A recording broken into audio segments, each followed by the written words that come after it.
नमस्कार मंडळी, आज आपण बनवणार आहोत अंड्याचं कालवण। तुपामध्ये मी अंडे बॉईल करायसाठी ठेवलेले आहेत। आता अंडे बॉईल होतात तोपर्यंत मी लसूण सोलून घेणार आहे आणि खोबऱ्याचं वाटण करून घेणार आहे।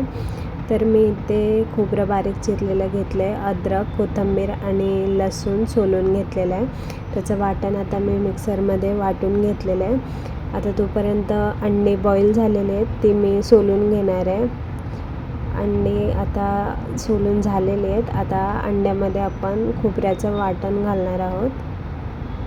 खोबऱ्याचं वाटण 2 चमचे चटणी टाकलेली आहे मी आणि चवीनुसार मीठ घातलेलं आहे। आता हे सगळं मी मिक्स करून घेणार आहे, अंड्याला कोटिंग करून घेणार आहे खोबऱ्याचं।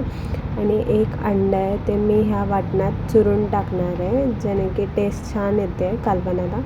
आता तुपात मी तेल टाकलेलं आहे आणि आता हे जे वाटण आहे आणि अंडे मिक्स केलेले आहेत ते टाकलेले आहेत।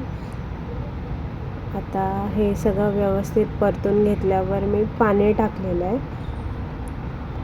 पाणी हे तुमच्या रश्श्याच्या हिशोबाने टाका। आता एका ताटात मी बाजरीचं पीठ घेतलेलं आहे आणि त्याच्यात कालवण टाकून मी व्यवस्थित त्याला खलवून घेतलेलं आहे आणि आता ते मी रश्श्यात टाकणार आहे। बाजरीच्या पिठाने टेस्ट ही खूप छान येते आणि मस्त होतं कालवण।